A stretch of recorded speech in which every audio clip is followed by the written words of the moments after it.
So I am on my way to visit a friend of mine.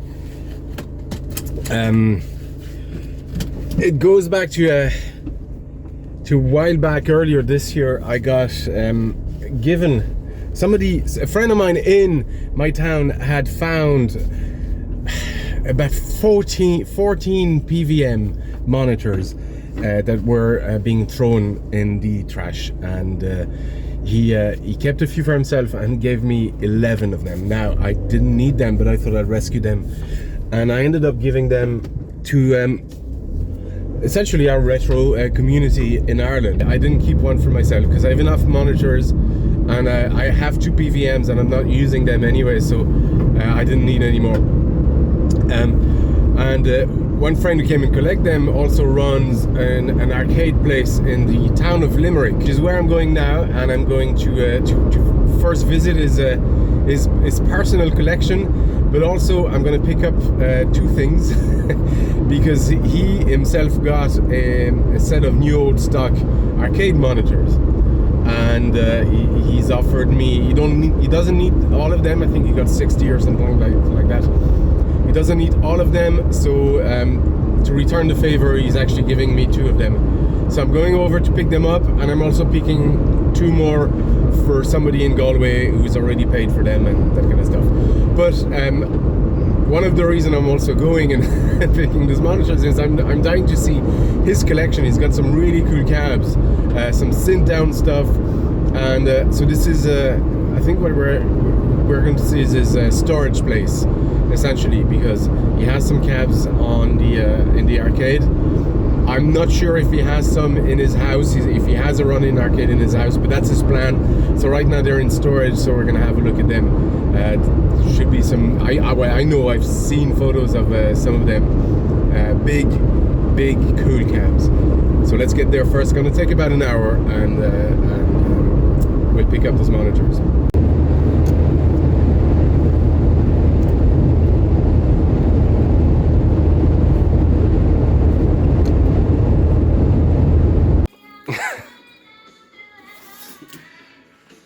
There you go, let's get a better, wider angle. But so this is your place. I don't know if you want to be on camera. I don't want, it doesn't bother me at all. So this is David, and this is a Star Wars you've made? Yeah, a scratch build. So took me a couple of months during lockdown, but it's pretty much done. It's missing a bit of T-molding, which I have in the back. Yeah. And then this T-mold has come off a bit. But, and what are you running inside? Just so it's actually a Raspberry Pi inside it. And there's a LCD in it, but as you can see, since I got so many CRTs, I might as well put one of them in now. Yeah, so I'm picking 2 of these. Yeah. So you have the cab I hate you for. Afterburner and Outrun, sorry. Here you have a Neo Geo Tempest, you said? Tempest, Mortal Kombat, Neo Geo Tempest. In the corner there's a Birdie King, which I was halfway through converting to Pengo. But again, not an unfinished project. There's a Double Dragon, which has a Mortal Kombat in it, conversion. There's Mortal Kombat 2, Gorf, Pac-Man, and then an NBA Jam. Somewhere hidden in the back. And until before you got these, you could actually just move in this and actually access the cabs and everything. I can work on anything. But now, so I need to get these out of here because they're taking up way too much space. So a lot of them are pre-sold to people, but yeah, I need to get them moving. Look at this thing. I can move this out if you want. It's alright, don't worry. Don't worry about it. I'm gonna move it anyway because that. That monitors or? These are chassis. So these are brand new chassis. Yeah. So it does need a bit of work. But it's in okay shape. Like I think I might respray the base or something. Yeah. And then obviously needs a new wheel. Any of these cabs that you find still, like they all need loads of work anyway. Yeah. And if you find them working and with it, they don't need work, you're like gonna pay $4,000, $5,000. So it's not really worth. It's a cool project as well. It is. It's a very cool project. I might. I'm not sure what state it's in, to be honest. I know the CRT works. Yeah. That's about it. There's I love the anticipation when you're working, especially on a big cab like that, because there's so much parts. But every time you work on it, you visualize yourself playing it finished. Yeah. Well, it is kind of great, but it's kind of scary because the likes of the Afterburner was an absolute. It was a bit of a beast of a project because like I bought that as is, kind of untested, and that took a good few months to get working and running properly. But thankfully it wasn't too much. There wasn't a whole lot of board repairs or anything needed. But like I was just worried because, you know, especially with that, like if there's any bit of metal fatigue and rust bad in it, you're absolutely screwed. Now on that, you got the monitor and the boards are working. Yeah. Okay. And I think you had issues with the motors. I have the motion working now. Okay. Well, it's still blown up a chip, so I need to see why it's doing that.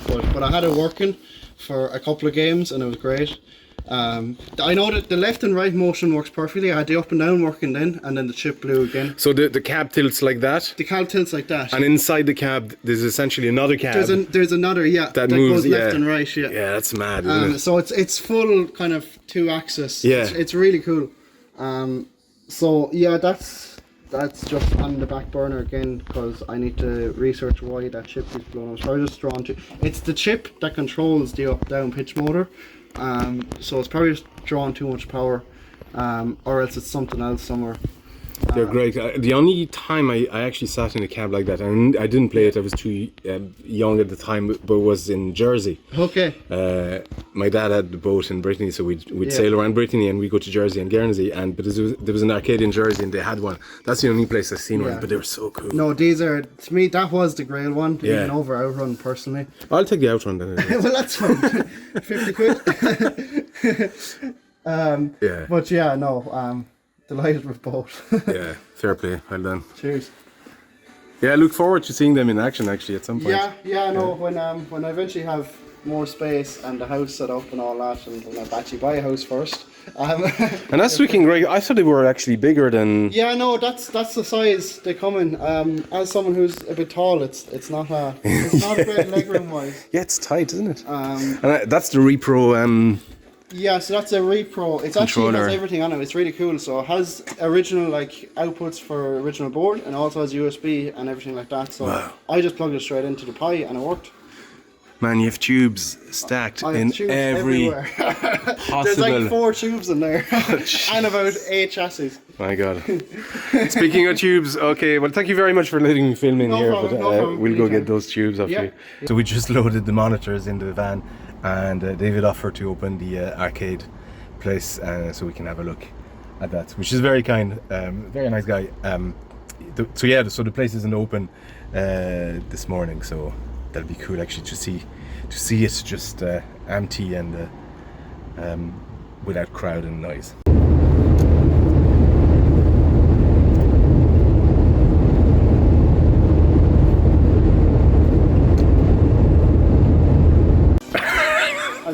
So we just came in, this is on, and you said it doesn't turn off. If we turn it off, it won't turn back on. So you have to leave it on. There's a security chip in it gone, and there's a way to sometimes get it turned on, but it usually takes a few hours of turning off and on.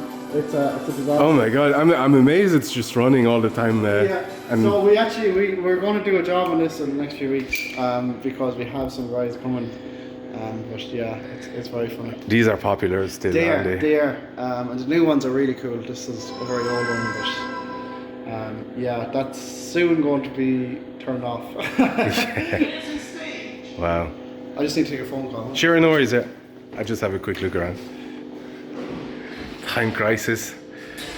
So we're not going to turn it on. These are cool as well. One of the criticisms that these guys run into sometimes is that there's very little retro kind of machines, but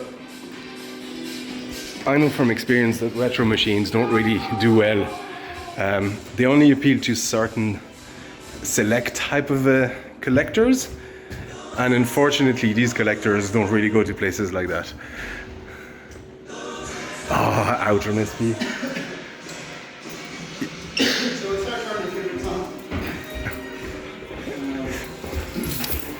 Mario Kart. There's a couple of Mario Kart that were up at an auction a while back.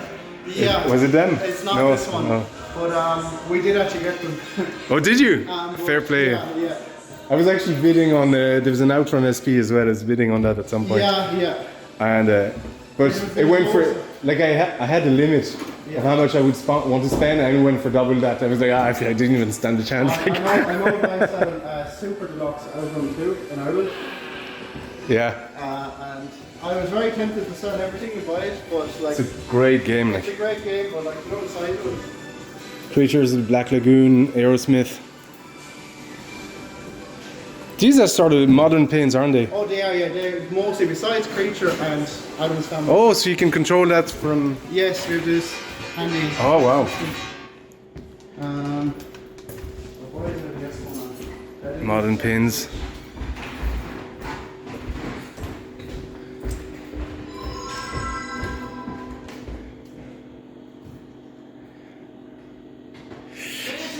I was just saying earlier, like in places like here, I often hear criticism from people saying there's very little in lieu of like vintage arcade machines, but there's a reason for that. Is that guys like me that love those machines, we don't come to places like this. But that's exactly, we actually originally, right, when we first opened, we had all vintage. I remember, There yeah. was really nothing new, and like, they got some days, but like, Yeah, those machines don't do well on the floor, and they don't. the people that come to bars, oh, this is back door, we get back door access. The people that come to bars and places like that, it's not me, it's not people my age. Yeah, like they come once and then that's it. That's it, yeah. I'm going to complain that. Unless it's like Arcade Club or something. Exactly, yeah. But even Arcade Club would have machines like here, Yeah, they have the new one. and they're the workhorses, Yeah, and like they're so hard to keep running. So we have NBA, Big Buck, Mortal Kombat, Killer Instinct. Oh no, that's a That's Street Fighter. Yeah, Street Fighter 2, and that's a Mortal Kombat 3 and Mortal Kombat 2. Okay. I've had the world of stress with a Mortal Kombat 2 board, so They're just a pain board. the 3 just worked fine, so I've just left them in. See, I'll be the first one to say it's easier to put a MAME Raspberry Pi set to one game sometimes than deal with that hassle. Boards here. Oh, rage. This is for sale. Is it? Yeah. Yeah. No, you can keep it. Yeah. Oh, so this is the main bar here, yeah, okay. This was in Toronto, I expect.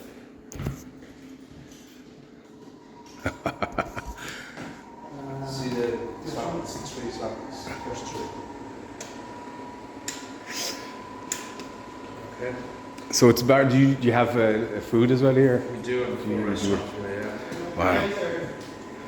Actually, even if it's a venue, it's lovely. Like without the machines. We've got a number of machines on this floor. This floor used to be sort of half full, but for the summer, because of more people and reduced electricity costs, we cut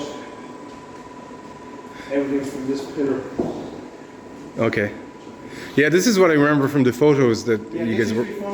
Yeah, posting online. Like the machines were here. I didn't realize there was an upstairs. I thought it was just one floor and that was it. Yeah. Big area in the back. So you've a Sprint. Yeah, championship sprints and super sprints. Do people play Sprint? Do people play Sprint much? It's a nice game. They do, but it's not as. It's like everything.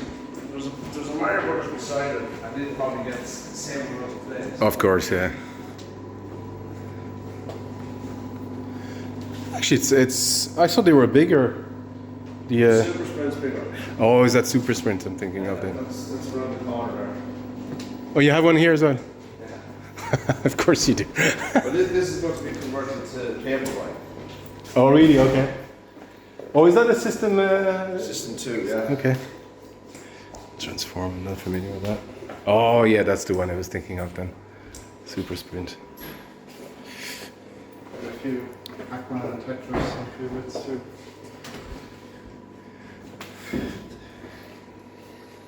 Tetris, Pac-Man, yeah. Hello. Hi. You won't get More it. machines here. Yeah. God, people pay mad money for those as well. No, that's mine. Is it? I need to start fixing it some stuff. This is the function area. Function venues and stuff like For that. students, yeah. Gangs and- Yeah, a whole lot. That's handy to have, This actually. is the bar is actually pretty cool. Turn it on. Just switch on the second last switch here. So you've two floors, but 3 locations essentially. Oh, Yeah. that works. Actually. That's really cool. So how many people can you have in like one evening? Like, 440. 440. In the whole place. Wow. That's what the fire officer allows.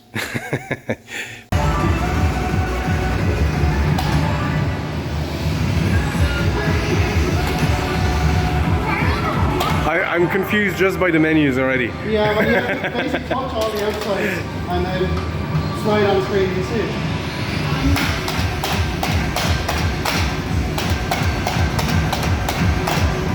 Yeah, I'm not surprised they're popular. Yeah, they're great fun. Do the buttons survive? They do, we've never had to change them. Wow, okay. So, I can just people hammering the screen is fuck out of delayed them. too, so I don't That's know impressive. What happened, but, hopefully they are. Are these square screens on the behind the No, car? they're actually, this is all one screen, look. Oh, I see. So Okay. it's actually, Yeah. kind of, regular screen.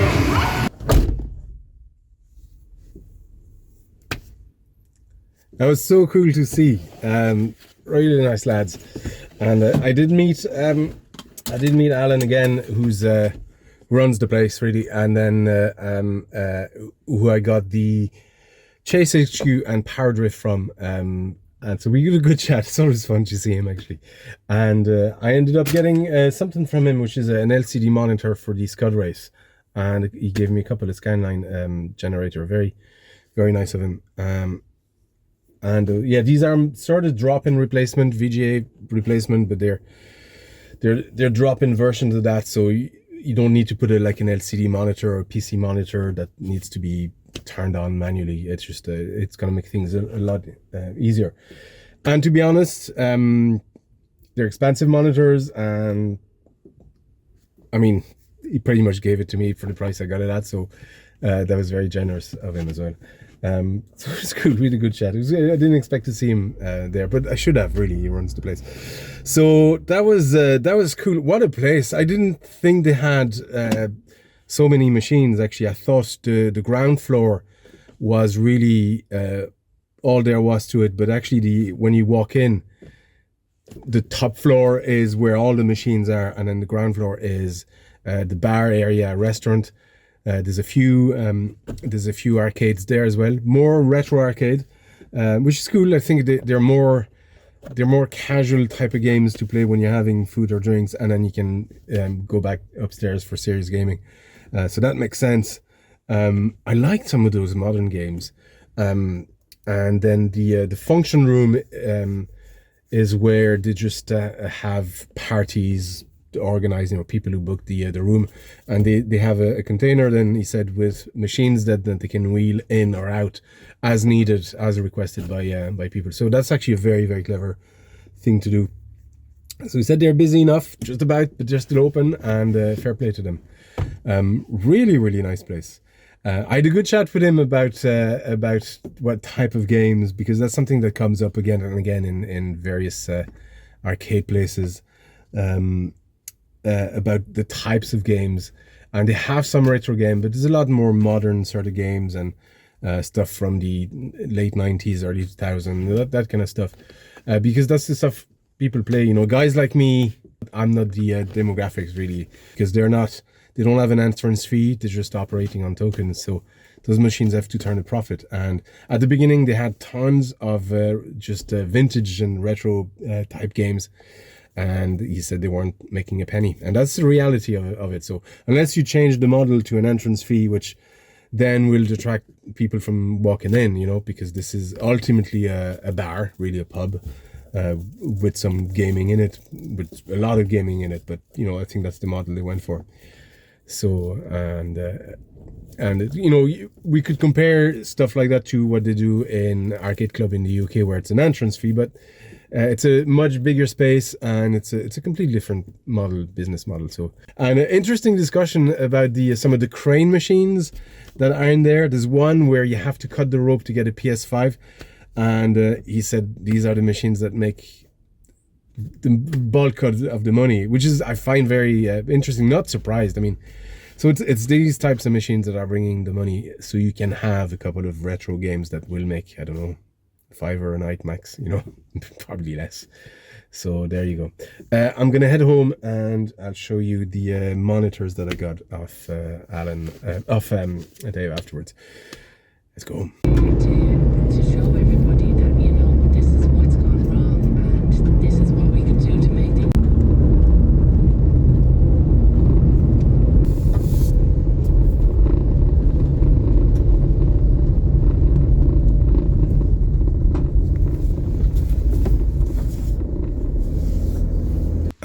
Right, so this is what I got from my friend here. There's a couple of these boards that we are trying to figure out what they were. I think they're part of these chassis. So these are 4 tubes over there. These are actually 17-inch tubes. I'm not familiar with that size of tubes in arcades, really. It's either 14-inch, 19, or whatever, 15, 20, and then we're going to 25 and 28. 17 is sort of unusual, but they should be good enough to run a 19-inch cab. They look very much like those Antarex chassis, somewhat similar, and it's probably the same type of design, you know. Flyback is small. It looks like a flyback from those Philips TVs. But it's new old stock, which is not a guarantee necessarily that they're working. You know, those cabs can dry up, and in new old stock cabs don't mean that they're working necessarily, that they're brand new. So it'll be interesting to see if they work and how they work. So he gave me 2 of these for myself. There's 2 of these for a lad in Galway that will come and pick them up. And interestingly, there was this other chassis that he gave me that came with it. There was 2 types of chassis. The tubes will work on them, but this is a lot busier, as you can see on the main board here. And this is essentially a dual sync type of chassis. This guy, no, this is the. Is this the manual for? Yeah, dual sync. So this will do 15k and 31k. Apparently, and it comes with this board that came with it, although I'm not sure, because there's wires in there for VGA and CGA, or maybe see, if I'm looking here, what's the input for the video? Where is it first? Can't even see it. Is that it there? No, that's the power connector. Okay, that's the video input. So I'm guessing this is just a board where you just input here and you can get either the 15k or the VGA, but then there's no VGA input. I'll have to have a look. I'm not sure exactly what's going on here, but this is a dual sync board for why not? And I'll do a separate video on them, maybe just testing them. Maybe first testing the 17-inch chassis. It doesn't come with the frame, which is unfortunate, but they're free. I'm not going to complain. Thank you very much. The other thing that I got is over there. It's raining. It's well, this monitor here. So I'm not familiar at all. There's a couple of scanline generators that he gave me. He had a ton of them. He said, why not? You can go nicely with it. I'm not familiar with these type of monitors, and I see connectors here. So I'll have to do a bit of more connecting here. Okay, connectors here. Interesting. So there's another board that should come with it that he's gonna send me by post, which I believe is probably the whatever driver board or connection board or something like that. This takes straight VGA. You don't need to power it on, it just powers on as stuff comes in. I'm not sure how to bar these on either. It's probably coming in the post, but it's very, very cool to have. He had these running in his oh, this is solid actually, nice screen. It's probably a protection in front. He had these running in his Outrun sit down, and I think the Mario Karts had these. I could be wrong, but definitely the Outrun SP cabs, and they looked fine and they fit these size. Although they don't fit the bezel I have, because obviously it's a 4:3 ratio bezel, so I'll have to find a way to hide, you know, maybe do little bits of bezel add bits, but I think that's going to do nicely. I'd like to keep the bezel visible. It sort of is part of the cab. My initial idea was to take a PC monitor, 32-inch PC monitor, but it would actually just cover the entire go over the bezel and just cover that, which is almost a shame. I think it's part of the experience, the bezel. Look, maybe we'll try both. We'll see. And maybe I won't use it at all for this, and maybe I'll find a way to power the machine onto the original CRT. I don't know yet, but it's cool to have options, and for the price I got it at, yeah, couldn't say no. Anyway, this is it. Mallow, you're not allowed here. Get out, come on, get out, get out. People, say hi to Mallow. Mallow, say hi to people. Our poor dude passed away back in February, so it's been a while, and we came back from holidays this summer, and we adopted a new doggy because we need a dog in the place. Mallow, you're not allowed over there. Anyway, folks, this is it for this video. I hope this was interesting. It's cool to see a new place. It's cool to see somebody's collection, and you know, freebies are always cool. And I actually got a monitor for that Scud Race project, which is, you know, we're gonna get back to it. Summer, I tend not to work on things in summer because I'd rather spend time outside, and I've been working on over here. I'm not documenting it on this channel. It's just an extension. The roof was collapsing here, so it's just an extension of this roof. But I'm gonna move a lot of metal and woodwork here to free some space in this shed. So, you know, never know, I could fit more arcades in there. Don't tell Fiona. Anyway, folks, thank you for watching, and I'll see you next time.